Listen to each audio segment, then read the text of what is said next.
Rahab lived in a very wicked, pagan, and heathen city, and she practiced the oldest profession there. Those who practice that profession have usually been considered to be sinners until recently, of course, when the new morality came along. That this woman was a sinner, and yet we are told here by faith the harlot Rahab perished not with them that believe not. I'm sure that the mayor of the city and others who were in high position felt that they were good enough to have been saved, but they were not saved. We are told they perished in the city because of just one reason: they did not believe God. You will see that God was very generous in the way he dealt with the city of Jericho. Excuse me. I know the critic finds a great deal of fault with God by destroying the people of Jericho. I had a professor in college who would weep crocodile tears because of what happened to the people in Jericho.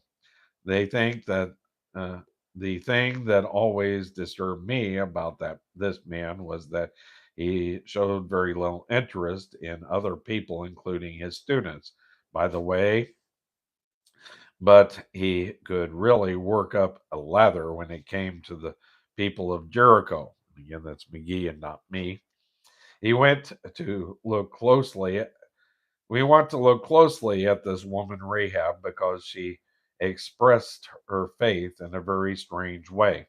When the people of Israel had crossed the Red Sea, uh, that word got that word got to Jericho, and the inhabitants of Jericho lost their courage. But they never dreamed that during the flood season, the great host of Israel could be brought across the Jordan River. There was no bridge on which they could cross, and the river was on a rampage at that time. How in the world could the people get over? The people of Jericho had felt that they had time to plan a defense and didn't have to worry until the flood season was over. Then Joshua sent spies into the city of Jericho, and they came into contact with the harlot Rahab. I have a notion she made a business proposition to them, but do not know whether they accepted or not. I do not know. I do know they made it very clear that they were on a mission, that they needed protection, and that God was going to give the city of Jericho into their hands.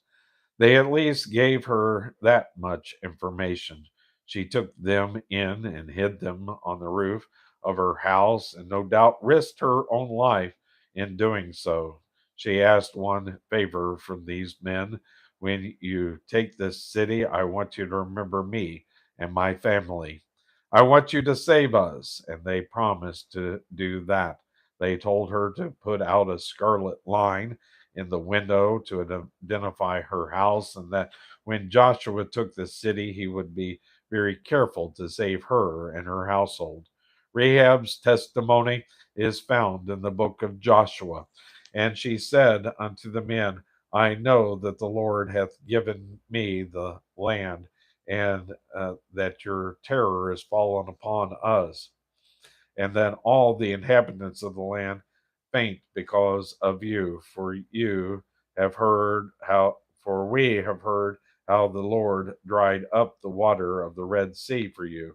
Then you come out of Egypt, and what you did unto the two kings of the Amorites that were on the other side of Jordan, Sihon and Og, with whom ye utterly destroyed. And as soon as we had heard these things, our hearts did melt, neither did there remain any more courage in any man because of you. For the Lord our God is God in heaven above and in earth beneath. Joshua chapter 2, verses 9.